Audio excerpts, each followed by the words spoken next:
नमाज़ पढ़ंदा हो? न साईं, नमाज़ न पढ़ंदा। यादि रखो, जेकॾहिं तव्हां नमाज़ नथा पढ़ो, तव्हां अल्लाह जे कागज़नि में मुजरिम आहियो। मुजरिम आहियो। जेको हिन कानून खे न मञे, उहो हिन कानून जो मुजरिम आहे। जेको नमाज़ पढ़ंदा हो, चए नमाज़ न पढ़ंदा हो। नमाज़ न पढ़ंदा हो त अल्लाह तबारक व तआला फरमायो, ववुज़िअल किताबु फ़तरल मुजरिमीन मुशफ़िक़ीन मिम्मा फ़ीह। जॾहिं नामे अमाल रखियो वेंदो, उन वक़्तु मुजरिमनि खे तूं ॾिसंदे ड्रिजंदड़ हूंदा उन नामे अमाल खां। अलाए कहिड़ा असांजा करतूत इन में लिखियल आहिनि। वयक़ूलून या वैलतना मा लिहाज़ल किताब ला युग़ादिरु सग़ीरतन वला कबीरतन इल्ला अहसाहा। ऐं उहे चवंदा, है शामत आई असांजी, कहिड़ो नामे अमाल आहे। जंहिं अल्लाह फरमायो, जेको माण्हू अमल कंदो उहो ज़ुल्म न कंदो। वला यज़लिमु रब्बुका अहदा, के हिक ते बि अल्लाह तबारक व तआला ज़ुल्म न कंदो। क़यामत जे ॾींहं में अल्लाह तबारक व तआला जेके मंज़र क़ुरान मजीद में लिखिया आहिनि, वॾा अजीब ऐं ग़रीब लिखिया अथई। इन जे करे असांखे खपे, असांखे अल्लाह सां जेका हयाती ॾिनी आहे, ज़िंदगी ॾिनी आहे, असां जाते बि रहूं था, असां रिज़्क़ हलाल कमायूं था, पंहिंजी महिनत मज़दूरी कयूं था, पंहिंजो कारोबार कयूं था, पर अल्लाह जे फ़र्ज़नि खे न विसारियूं, अल्लाह जा फ़र्ज़ पूरा कयूं। अल्लाह तबारक व तआला फरमायो, मसलुल लज़ीन कफ़रू बिरब्बिहिम अअमालुहुम करमादिन इश्तद्दत बिहिर रीहु फ़ी यौमिन आसिफ ला यक़दिरून मिम्मा कसबू अला शै ज़ालिक हुव ज़लालुल बईद। असांखे नेक अमाल करण खां अॻु में पंहिंजा अक़ीदा दुरुस्त करणु घुरिजनि। जेकॾहिं अक़ीदो दुरुस्त न आहे न, पोइ नेक अमाल जेॾा बि कयो, क़ुरान चए थो इहे कंहिं कम जा कोन्हनि। नेक अमाल तव्हां जेॾा बि कयो, पर अक़ीदो सही न आहे, पोइ जेॾा बि तव्हां नेक अमाल कयो, इहे कंहिं कम जा न आहिनि। हाणे क़ुरान मजीद ॾसियो, तव्हां माशाअल्लाह हिते रहो था, तव्हांजे लाइ क़ुरान सम्झणु अञा सवलो हूंदो। माना उहे माण्हू जिन जो ईमान कोन्हे को, ईमान कोन अथसि, बाक़ी नेक अमाल करे थो, इन जो मिसाल क़ुरान ॾसे थो, मसलुल लज़ीन कफ़रू बिरब्बिहिम अअमालुहुम करमादिन इश्तद्दत बिहिर रीहु फ़ी यौमिन आसिफ। अल्लाह से ॾसे थो त जेके माण्हू रुगो नेकियूं कनि था, ईमान कोन अथनि, बेईमान आहिनि, रुगो नेकियूं कनि था, चवंदा आहिनि वाणियो आहे अथई वॾो सखी आहे, सखावत उनखे कमु ईंदी। क़ुरान चवे थो त इन जो मिसाल, इन जे अमलनि जो मिसाल ईअं आहे जीअं को तिरनि ते खाक रखी ऐं आंधी में हीअं ॿाहिरि बीहे, तेज़ हवा अचे ऐं उन हवा में तिरनि ते खाक रखी बीहे, तेज़ हवा जो हले, उन खाक खे उॾारे वञे ऐं उहा उॾरी वञे।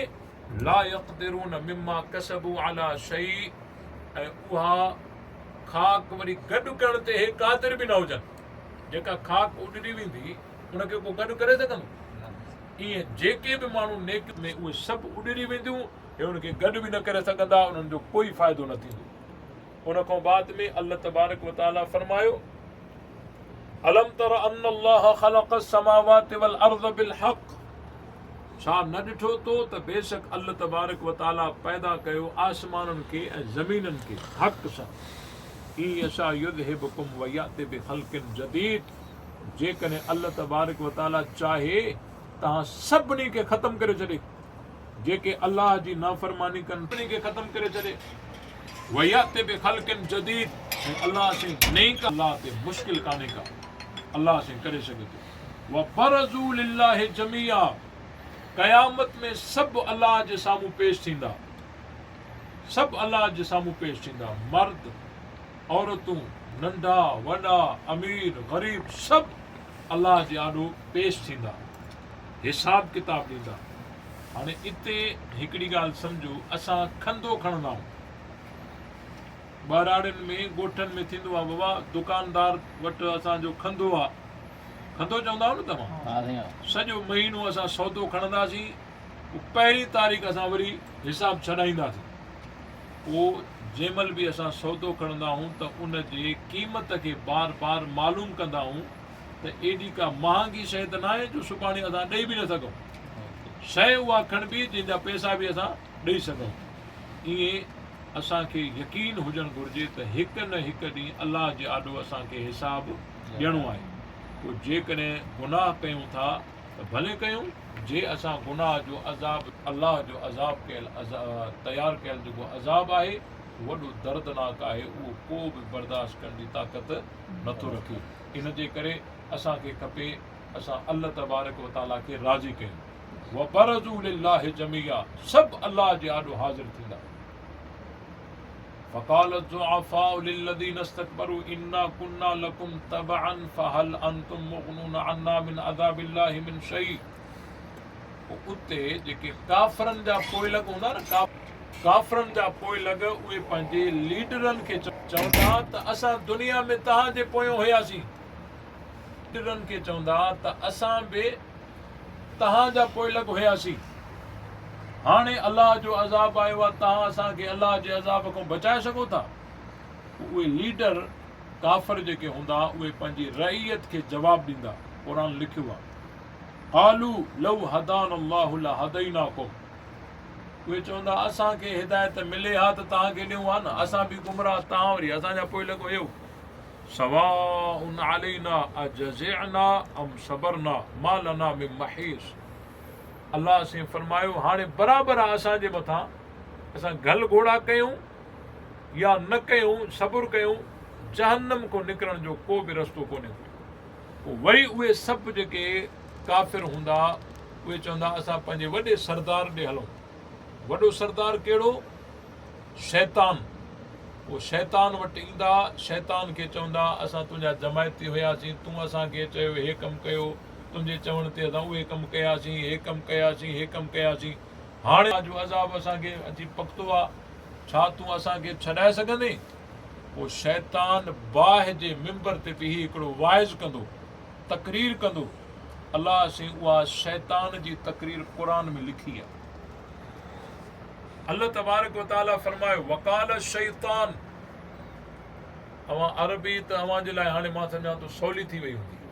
वकाल शैतान, शैतान चवंदो लम्मा क़ुदियल अम्र, जॾहिं फ़ैसिलो थी चुको हूंदो, जन्नती जन्नत में वञी चुका हूंदा, जहन्नमी जहन्नम में वञी चुका हूंदा, पोइ उन वक़्तु शैतान ववाअतुकुम फ़अख़लफ़्तुकुम, ऐं मूं जेके तव्हां सां वाइदा कया हुआ इहे सभु कूड़ा हुया, मां उनजी मुखालिफ़त कई। हाणे अॻिते शैतान जो जवाबु ॿुधो, चए थो त अलाह साईं जेके तव्हां सां वाइदा कया हुआ, निमाज़ पढ़ंदो कामयाबु थींदो, इहे सभु अलाह जा वाइदा सचा। ऐं मूं शैतान जेके तव्हां सां वाइदा कया त हे हरकतूं कयो, हे कयो, हे कयो, इहे सभु कूड़ा हुआ।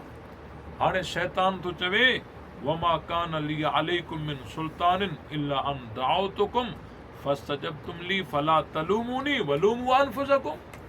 शैतान चवंदो मां तव्हांजा हथ पेर ॿधी त पंहिंजो ताबेदार न बणायो न। हिकिड़े पासरो तव्हांखे अलाह जी दावत हुई, ॿिए पासरो मूं शैतान जी दावत हुई। पोइ तव्हां अलाह जी दावत खे पुठी ॾेई मुंहिंजे कॾ छो आयो? आयो त पाण आयो नी, छो आयो? मां तव्हांखे ज़ोरी पंहिंजो ताबेदार त न बणायो न। तव्हां मुंहिंजी दावत ते न अचो आहे, अलाह जी दावत ते वञो आहे। हाणे मूंखे मलामत न कयो, पंहिंजे पाण खे मलामत कयो, रब खे पुठी ॾेई मुंहिंजे कॾ तव्हां छो आयो? क़ुर में इहो लिखियलु आहे। असां पंहिंजी ज़िंदगी जे अंदरि इनकलाब आणियूं ऐं 5 वक़्त निमाज़ जी पाबंदी कयूं। हीअ हाणे वरी इहे घटि थी वेंदा।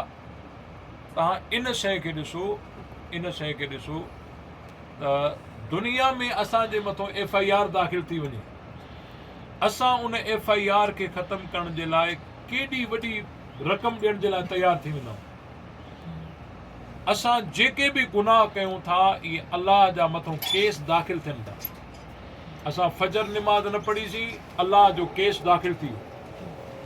असां ज़ोहर निमाज़ न पढ़ीसीं, अलाह असां उमरो कंदासीं, काबतुल्लाह जो तवाफ़ कंदासीं त इहो असांजा केस ख़तमु थी वेंदा, असां FIRूं ख़तमु कराईंदासीं। इन जे करे अव्हांखे मुंहिंजी वरी बि इहा गुज़ारिश आहे त जीअं तव्हां हिकिड़े रहमत वारे समुंड जे कपर ते वेठा हो, अव्हां इन खां महरूम न थियो। ऐं इहा घुर रब जी आहे। खोड़ अहिड़ा माण्हू जेके काबतुल्लाह जे पाड़े में रहनि था, पर उॾे वञी नथा सघनि।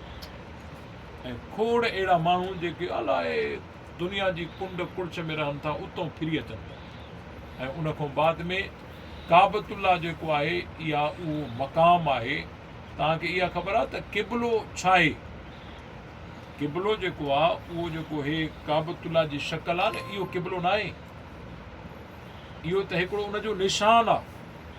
क़िबलो आसमान खां, बैतुल मामूर खां हिकु नूरानी लाइट अचे थी, नूर अचे थो जेको काबतुल्ला जे मथां अचे थो। इहो जेको नूर आहे, इहो क़िबलो आहे। इहो क़िबलो आहे। हे काबतुल्ला उनजो हिकिड़ो निशान आहे, अलामत आहे। न त मक्का टावर जी मथी मथी मंज़िल ते जेके माण्हू निमाज़ पढ़ंदा आहिनि, उहे काॾे मुंहुं कंदा आहिनि? सिधो कंदा न। हालांकि काबतुल्ला त इलाही हेठि हूंदो आहे। उनजो रुख जेकॾहिं काबतुल्ला ॾे मुंहुं करणो हुजे त पोइ त उहे हेठि मुंहुं हीअं करे निमाज़ पढ़नि न। हालांकि ईअं कोई बि निमाज़ न पढ़ंदो आहे, निमाज़ अॻिते मुंहुं करे पढ़ंदो आहे। हालांकि काबतुल्ला त इलाही हेठि हूंदो आहे। पोइ इहा नूरानियत जेका आहे, उहा इन काबतुल्ला जे मताफ़ में, मस्जिद हराम में ऐं फिरे थी पई। ऐं जेको हरम पाक जे हुदूद में हिकिड़ी नेकी करे, उहा लख नेकी जे बराबरि आहे। उलमा इकराम लिखियो आहे त हरमैन शरीफ़ैन जे सफ़र ते जेके या गुनाहनि जूं ॻंढड़ियूं भरे ईंदा आहिनि। छो त हिकु नेकी लख नेकी जे बराबरि आहे, त हिकु गुनाह बि लख गुनाह जे बराबरि आहे। इन जे करे असांखे खपे असां अल्लाह तबारक व ताला खे राज़ी कयूं ऐं नबी पाक सल्लल्लाहु अलैहि वसल्लम जे ॾसियल तरीक़नि ते असां ज़िंदगी गुज़ारियूं। सहाबा इकराम रिज़वानुल्लाह ताला अलैहिम अजमईन, उन्हनि जेका क़ुर्बानी ॾिनी ऐं उन्हनि नबी पाक सल्लल्लाहु अलैहि वसल्लम सां मोहब्बत जो इज़हार कयो, उन्हनि नबी साईं ते कलमो पढ़ियो। मके पाक में जेके सहाबा हुया, उन्हनि नबी साईं ते कलमो पढ़ियो। कलमे पढ़ण खां बाद में उन्हनि जे मथां एॾो प्रेशर आयो, एॾो ज़ोर आयो, दबाव आयो, जो उन्हनि जे साम्हूं ॿ रस्ता हुया। हिकिड़ो रस्तो इहो हो त नबी साईं जो साथ छॾियो, जे न त पोइ मके पाक खे छॾियो, घर छॾियो, ज़मीन छॾियो, मिल्कियत छॾियो। हाणे इहो प्रेशर अची वियो, कंहिं महिल थींदो आहे न, दबाव पइजी वियो आहे त हे कमु आहे। हिजरत कई, व उखरिजू मिन दियारिहिम, ऐं पंहिंजनि घरनि में जो कढिया विया, माना उन्हनि जा घर बि हा, मिल्कियत बि हुई। मको छॾियऊं, बिरादरी छॾियऊं, ज़मीन छॾियऊं, मिल्कियत छॾियऊं, पर अल्लाह जे रसूल खे न छॾियो। ये केरु हा बाबा? सहाबा इकराम। सहाबा इकराम रिज़वानुल्लाह ताला अलैहिम अजमईन ऐं अहले बैत अतहार रिज़वानुल्लाह ताला अलैहिम अजमईन, इहे ॿई असांजे ईमान जो हिसो आहे। असां सहाबा खे बि मञींदा आहियूं, असां अहल बैत खे बि मञींदा आहियूं। जिन खे नबी साईं कुल्हनि ते खयूं, जिन खे नबी साईं कुल्हनि ते खयूं, असां उन्हनि खे बि मञियो आहे। ऐं जंहिं नबी साईं खे बि कुल्हनि ते खयूं, असां उनखे बि मञियो। असां सहाबा खे बि मञींदा आहियूं, अहल बैत खे बि मञींदा आहियूं। महबूब सुबहानी, कुतुब रब्बानी, शेख अब्दुल कादिर जीलानी रहमतुल्लाह अलैह, पीराने पीर खे मञींदा आहियो न बाबा। महबूब सुबहानी रहमतुल्लाह अलैह पंहिंजे किताब गुनियत तालिबीन में सहाबा जो शान बि लिखियो आहे, अहले बैत जो शान बि लिखियो आहे।